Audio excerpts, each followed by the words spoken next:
Tonight, owners of short-term vacation rentals can begin the application process for a controversial ordinance.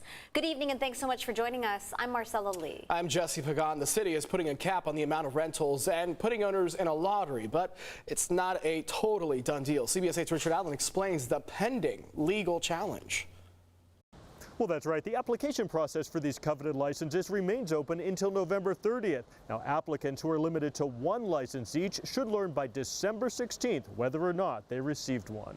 Oh, this day was a very long time in coming. Councilmember Jennifer Campbell led the move for this ordinance, which she says will not only improve quality of life for neighborhoods, but will also increase the available housing supply for San Diegans by limiting the number of short-term rentals. We feel that it'll probably put at least 5,000 new living units on the market for the San Diegans who live and work here.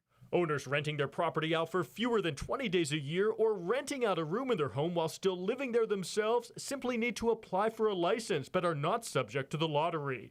Those renting out their entire vacation rental home for more than 20 days a year will have to enter the lottery. There will be about 5,400 of these licenses issued citywide.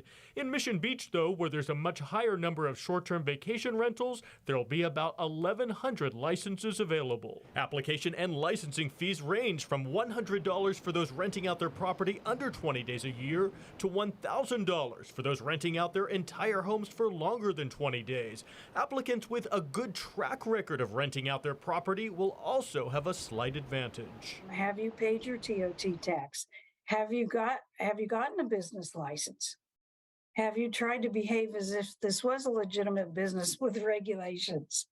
And those will give you extra little points in the lottery system. This new ordinance is also the subject of legal action. A lawsuit filed last week against the city claims this new ordinance, by limiting the available number of short-term rentals, would disproportionately impact Hispanic families, who, according to the lawsuit, are often low income, by limiting their access to beach and coastal rentals. Campbell counters that this suit has no merit, pointing to the Coastal Commission's approval of the ordinance. The Commission for the State of California that takes care of land use on the coast and makes sure everyone has fair access to the coast.